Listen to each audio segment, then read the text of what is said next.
It looks like it's sending data now, so it should be starting any second.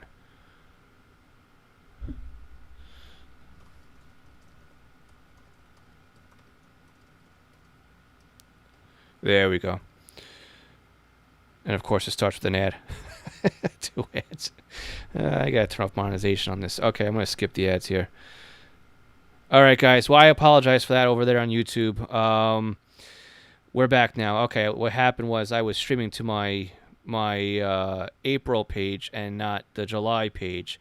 So it looks like we're back now. I can see the restream is now actually fully working on this one too. I got counters up here, and there we go. Okay, so let's bring in some questions we've had. Everything's coming and going quick. So we'll start with the Zoom. So Paul's asking, wondering if you have heard anything from Uniden about the next gen products.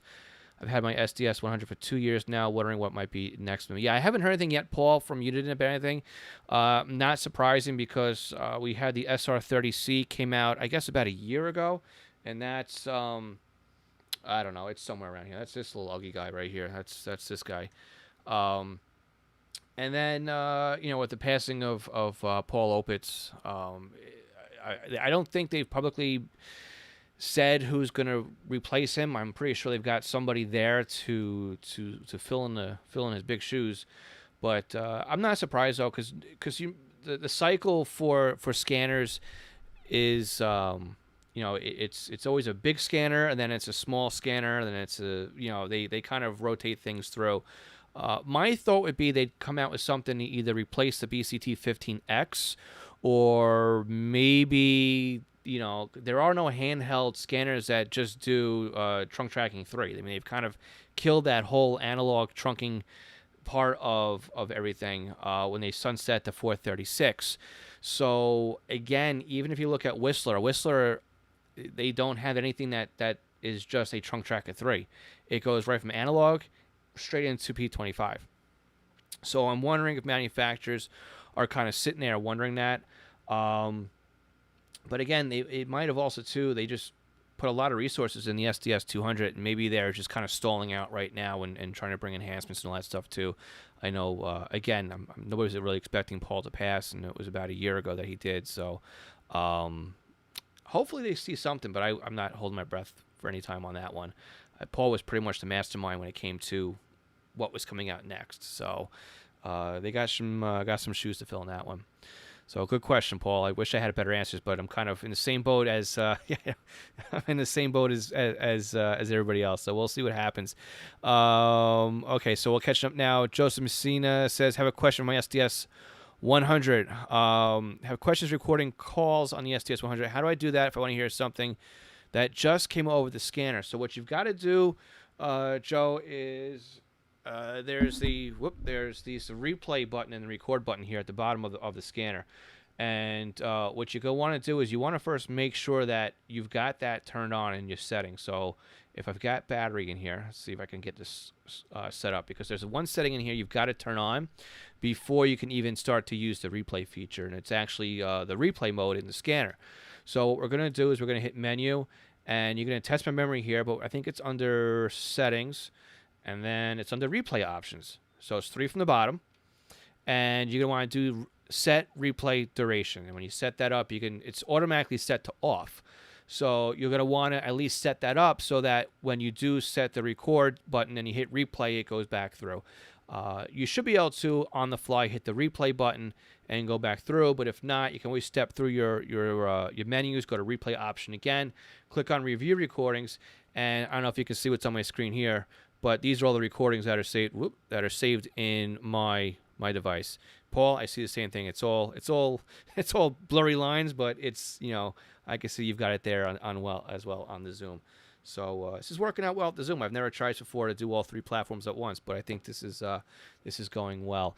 All right, let's see. Kenneth is saying I was trying to fix everything now, and now you can tell the lag time too, Paul. It's funny because I sent that interaction with you, I guess about a good 30 seconds ago. Now I'm seeing it over here on YouTube as I'm watching my other monitor. So there's a good delay on those that you're working around by coming into Zoom. Let's see what we got here. Okay, same thing going on for Icon. Okay, this is kind of saying the same thing is going on with Icon. Patiently waiting for the next D-Star HT, which the retirement of the ID 5131. I didn't even realize that those had retired. See, I still have over there. Well, my side's this way, but it's weird because everything's mirrored. To my right, I have my 91 AD, and I haven't used that one in a year and forever. But that one is actually so old now that the battery's toast, and I have to jump online and get myself a new battery so I can start using that radio for D-Star. I've been messing around a little bit of that radio's not here either. It's on the other desk.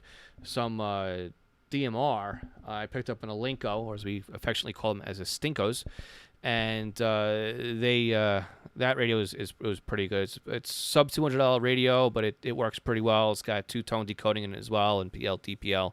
So I've been playing around with that, and Kenneth's got me kind of itching for a hotspot as well.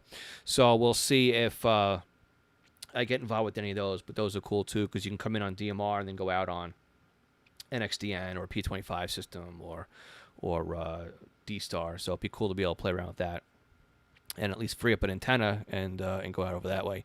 But then it's also kind of cheating because you're not really on the air anymore. You're kind of running some hybrid thing, but that's the same deal with Echolink, right? Remember Echolink back in the days.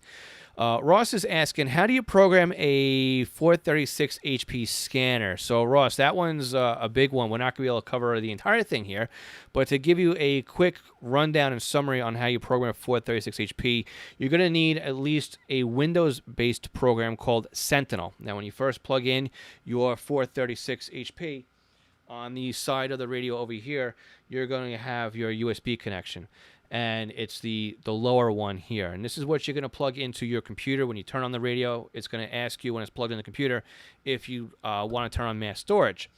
When you turn on mass storage, it basically configures it so that it is a external drive, like an SD card, which is really what it is, micro SD card. And you can, I think you can install Sentinel that way. It might be included with it, but you're going to at least have to upgrade it. Once you've got that Windows-based software running, you can then, on the left-hand side, you've got a USA database and a Canada database, and you can break down into your state, your province, and then your county. You start right-clicking on what you want to add to the scanner, you add them to the scan list. And this is a really quick, down and dirty way of doing this. But if you need more one-on-one support and more one-on-one help with the 436 HP scanner, I am available for tutoring sessions. You can find that online by going to scannerschool.com/tutoring and also scannerschool.com/consulting. So I'm just going to put that in the chat box here. Paul, sorry, this is not going to go to you. It's going to go over to the other ones, scannerschool.com/consulting. And that's where you can grab me and book a session there as well. And we could spend an entire hour going through how to set up your 436. Same question also, how do you program up the SDS-100 scanner? Same software, same process, same procedure. And you can clone them. You can clone your 436 and your SDS-100. Minor tweaks in there as far as coloring and whatnot on the background. Me on my scanner, you guys are going to love this one. Out of all the colors and of all the, I don't know how many colors there are actually in here, everybody likes to share their background and everything else on the scanners, but mine, I have it set up, I don't know if you can see it, I call it retro Uniden. So it's just an orange background with the black screen on the front. It looks just like all the other Uniden radios that are on the other side of the shelf. So I don't know. That's just what I went with. It's been the style I've been looking at for years. So I mean, I guess I can turn it into black background with green and just call it my realistic or my Electra series, and who knows. But I don't know. To me, I don't need all the fancy, funny colors. It just takes up more to do. Steven's in here saying, great to catch up in Scan Steel Q&A. Thanks, Phil. Steven, thanks for being there, and let me know if you have any questions. Joseph's following up. Bob, I see you in there. Say hi. John, use the Uniden SDS software. Yeah, John, that's the first thing he's going to want to do on that one. And Ray's saying you can use the Butel software. It's better. Yeah, Ray, so the Butel software is Butel. And I like to split them up. So when I look at the programming these scanners, I like to split up. I'm trying to think of a good way to explain this. For the workhorse, for the majority of setting up the scanners, I like to use Sentinel. And I'm just typing over here on my other computer, Sentinel, so I can get it up and loaded so I can kind of show you what's going on, but I don't think it's actually on Sentinel. There it is. If I can get this running fast enough, I'll share the screen with you guys. And so with Sentinel, I like to do a lot of the bulk updating in there, or the actual loading of the files, right? Getting the systems over from where you reference over into my scanner. I like to set up my profiles. I like to make most of the changes on Butel. When it comes to really fine tuning things and getting things the exact way I want to know, that's when I like to switch over to the Butel, because with that one you can make a lot of mass changes. You can grab a whole bunch of stuff. Say you want to change the background on a talk group or the light or a tone. It's really a lot faster to do that in the Butel software. It's also a lot faster in the Butel software if you want to copy and paste from Excel. Although you can copy and paste from Excel in the other software as well. So ARC 536. Let's see if I have this on here. Open. Let's see if it will open. No. All right. I don't have ARC 536 in this laptop. So I was going to show you a comparison between the two, but I just don't have that set up on this laptop that's over here on the side, so I apologize for that one. So we'll skip that then. All right. Ed says, greetings all. Ed, thanks for showing up and being there. It's good to see you on here. And thanks again for your support on Patreon. And Ed, actually, I think you're at the $5 level, so you may be able to jump over on Zoom and see us live as well. There's no delay on that as well. Kenneth, same for you. You should be able to just jump on a Zoom. I put in the Patreon. There's the link to the Zoom session, and you can join Paul over there. And again, you're gonna skip the 30-second delay, so you'll be right in on that as well. Let's see. John's saying if you're running old firmware, you need Sentinel to update that as well. Yes, you do.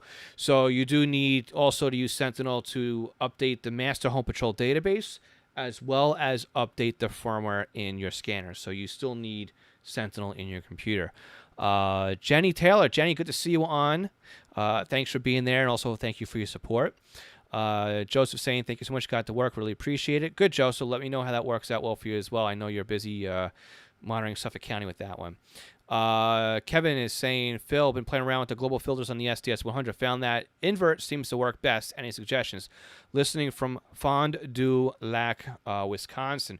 So it's the filters are one of these things that it's going to be a not one size fits all, right? It's not a global type of thing. I mean, there's a global filter in there. It's a bad choice of words, but there's it's going to depend on what your situation is, right? How close are you to other transmitters? How close are you to other towers? What could be overloading your area? Now, again, the SDS 100 and 200, they're SDR based, and if you've ever used an SDR receiver, you'll know from looking at the waterfall display that sometimes you can get your noise floor all the way up if you are close to a transmitter site or something is causing some intermod near you. And by setting the filters, you're actually changing the bandwidth on those, as we understand it. And you can actually bring down that noise floor. And you want to bring down that noise floor, then you can start hearing some of the other stations that are coming in there. So if you're finding that the invert is working best for you, stick with it. But you may also find that on other frequencies, maybe further down the spectrum. So if that's working well for you in 800, maybe VHF is different. And maybe your VHF frequencies need to be set to normal. So you have to keep playing around with it. I mean the unit in 100s and 200s, they're beasts. There's a lot more going under the hood than we are used to. I remember when we got the 996 and going through all the menu options in there and playing around with the decode thresholds and all those settings. Those were like way over everybody's heads. This is going to become second nature to a lot of people once we start playing around with that. And I do have some training courses that I do have penciled out. I do have a couple I want to get done before I do this, but we will get there and get those out to you guys. All right, so Les, good to see you on from Canada. Good to be in there. Ed, you got the G5 today, and you love it. Excellent, Ed. And I did get your email about the programming stuff. I just didn't get a chance to reply back to you. I've got about 150 pages to program out for customers, so I'm kind of like swamped with all that. It's insane. Ross is saying, I see at some county when they encrypt, you cannot listen to that. Yeah, so when you get encryption on it, then yeah, you're out of luck on that one. The best way I can explain encryption really is if you want to watch HBO without paying for it, or you're gonna hear, remember the old days you got scrambled TV. That's the best you can be able to do. There's no way, there's no radio on the market that will decrypt. In fact, it's illegal anyway to try and monitor encrypted traffic as well. Andreas, can you catch a P25 systems by scanning? You could. It'd be a little tough. But really the best thing you can do is a P25 system is going to broadcast its information out, or at least it should. A lot of them will broadcast the offset frequencies and the channel steps and what the alternate control channels are, its neighboring sites. If you use stuff like the like DSD Plus or your Unitrunker, you'll start getting a whole map of the network. And the beauty, though, nice thing about P25 system is, again, you don't need to know every single voice channel in there either. The scanner is going to automatically move around and go to it based on the information being sent to the control channel, which includes the offset sizes and the base frequency as well. Andreas also follows up with, can you catch P25 frequencies scanning alone? Do you need to know them in advance from manual programming in SDS? So no, you just need to know the control channels. Make sure you program up as a P25 trunk system, and then you can it'll automatically be set up for you that way. But if you're looking for conventional stuff, yeah, you would need to know, and just by searching the band, you'll find whether or not it's conventional as well. You should be able to. I think you can monitor the voice channels as well, but that's not really a lot of fun. It's just what you want to get into the system and start looking at the control channel to follow the talk groups. All right, Kenneth's over. He's going to be swapping over soon, it looks like. Kenneth, yeah, we're going to swap over in about 5 minutes to Patreon only, so you'll be on Zoom. Mark is asking, is the GPS option worth buying for the SDS 100 traveling from Oregon to Florida next week? Mark, in your case, definitely. What you'd want to do, obviously, is you want to download the entire database before you go. In your profile, what you want to do is you want to turn the service types off and on for what you're looking for. For example, if you want police dispatch, or you want fire dispatch, or law tactical, or those are what you're going to go on your profile and turn off and on. If one of those agencies or one of those service types, that's what it is. If it's one of those service types is off, you're never going to hear it. So that's the first thing you want to do. You want to scan to with the national database on. This way you can, it'll turn things off and on. The other thing you want to remember too is you want to set up your radius in the scanner. So the way the radius works is, for example, say you're driving around and you have a radius of 1 mile, right? So that wherever that pinpoint is where you are, that draws a little 1 mile circle. But what happens is it's any other transmitter tower that will also touch that 1 mile circle will be unlocked in your scanner. So it might be a system that's 25 miles away from you in the center point. And if that has a range of 25 miles, if it's 26 miles away from you and has a range of 25 miles, and you have a range of 1 mile, then they're going to touch, and it's going to unlock that as well for you to listen to. So if you have a very large radius in there, you're going to hear a lot of stuff. For example, if I set my radius all the way open, my scanner wants to scan New Jersey, it wants to scan Connecticut, and all of Long Island. Well, when I am walking around with just, this little Remtronics antenna on top of my scanner, I'm never going to hear all that stuff. So I set my search radius really, really, really small if that's the way I want to operate. So that's what you want to think about. Even when I went on vacation up in the Catskills, I set the radius for like 5 miles, and it was scanning stuff that was counties away, because the way the terrain works over there, you can hear further than you can over here. So I ended up stepping everything down to about a half a mile, and that still brought towns that were several miles away from us as well. Kenneth, got you over here on Zoom. Thanks for joining. Again, cameras are off by default, so you can leave it that way if you like. I have you muted over there. Use the chat box if you want to chat.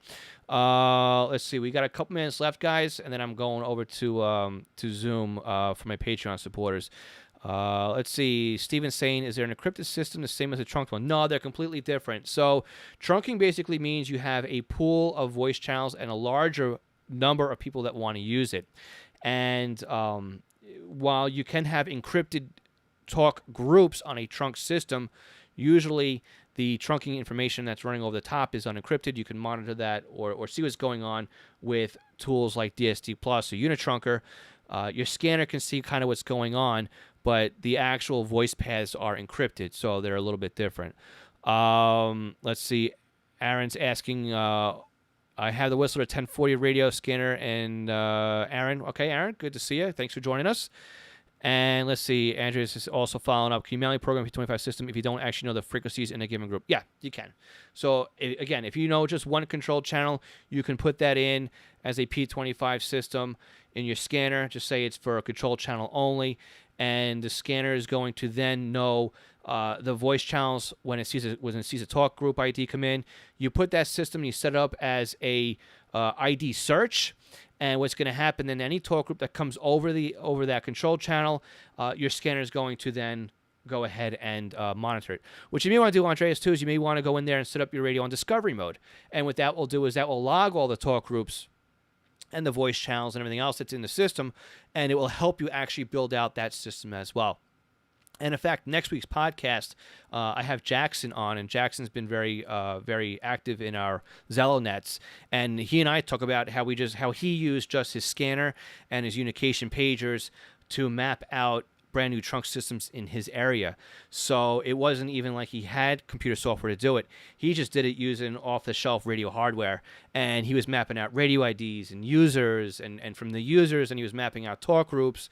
Even though it was encrypted, he knew based on even what his adjacent county had done, what was going on over there as well. So it's very cool to hear how Jackson had set that up and got that all working.